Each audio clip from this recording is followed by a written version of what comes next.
പണം വാങ്ങിയത് സഖാക്കളിൽ നിന്ന്. കുഞ്ഞികൃഷ്ണന് പകമൂത്ത് അന്ധത ബാധിച്ചുവെന്ന് കെ രാഗേഷ്.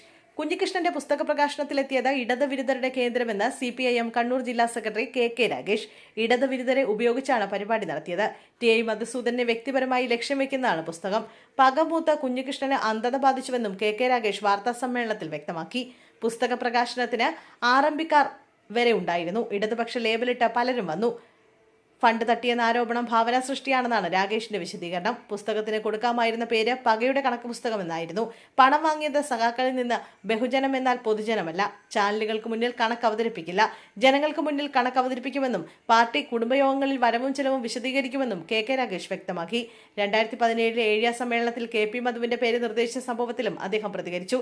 ഏരിയ സെക്രട്ടറിയായിരുന്ന മധുസൂദനൻ ജില്ലാ കമ്മിറ്റിയുമായി കൂടിയാലോചിച്ചാണ് സമ്മേളനത്തിൽ പേര് നിർദ്ദേശിച്ചത്. 2021 തെരഞ്ഞെടുപ്പ് ഫണ്ട് ക്രമക്കേട് 3 ഓഡിറ്റർമാർ പരിശോധിച്ചതാണ്. ധനരാജ് രക്തസാക്ഷി ഫണ്ട് 2 രീതിയിലാണ് ഫണ്ട് ശേഖരിച്ചത്. ഒന്ന് പാർട്ടി സഖാക്കളിൽ നിന്ന്, 2 സഹകരണ ജീവനക്കാരിൽ നിന്ന്. ബഹുജനങ്ങളിൽ നിന്ന് ഫണ്ട് പിരിച്ചിട്ടില്ല. ഏരിയ കമ്മിറ്റി വരവ് ചെലവ് കണക്ക് ചർച്ച ചെയ്ത് അംഗീകരിച്ചതാണ്. കുഞ്ഞികൃഷ്ണൻ തനതാണ് പ്രസ്താവന നടത്തി.